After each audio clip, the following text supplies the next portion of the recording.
Gawa natin ng paraan yung mga natira nating egg whites. At ito ay bite sizes lang ito. At ito hindi ko ito ibenta kasi pang dessert namin ito. May birthday naman kasi dito sa bahay.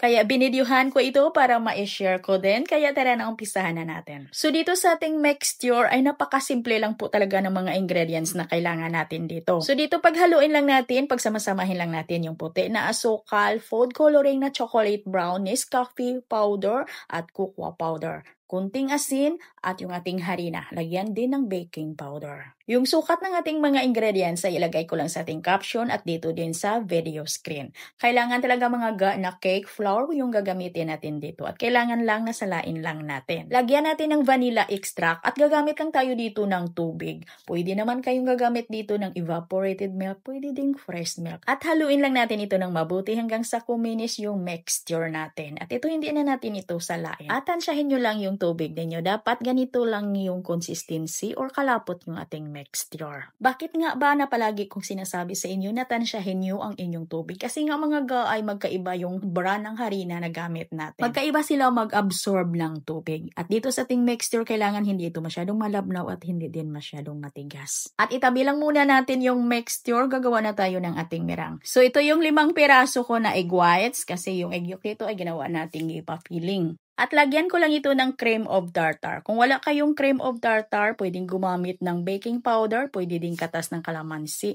pwede ding suka. At batihin lang natin yan at pag nag-umpisa na siyang mag-create ng medyo makinis na bubbles, ay paunti-unti na nating ilagay yung ating puti na asukal.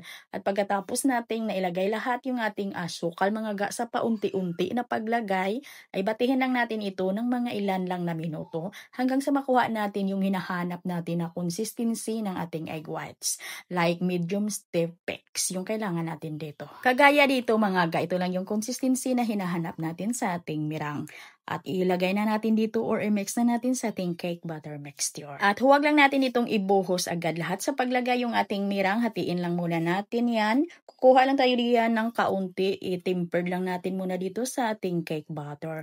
And then pag na-mix na, ay pwede na natin ilagay lahat yung daras natin na mirang. Ay hinati ko lang sa 3 yung paglagay natin dito sa ating mirang, dito sa ating cake butter mixture. At mga cut and fold lang talaga ito ng padahan-dahan ha.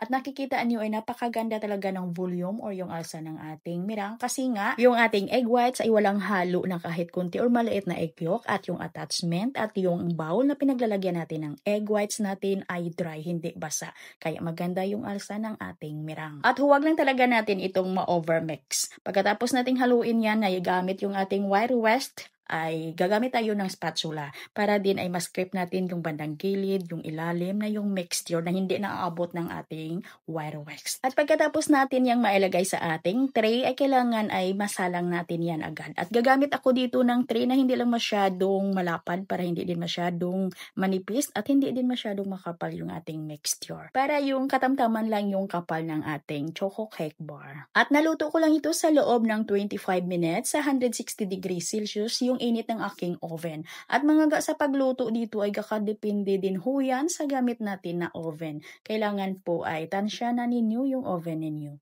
At ito'y palamigin ko lang muna bago ko ito hiwain sa mga maliliit lang na hiwa o yung bite sizes lang na hiwa.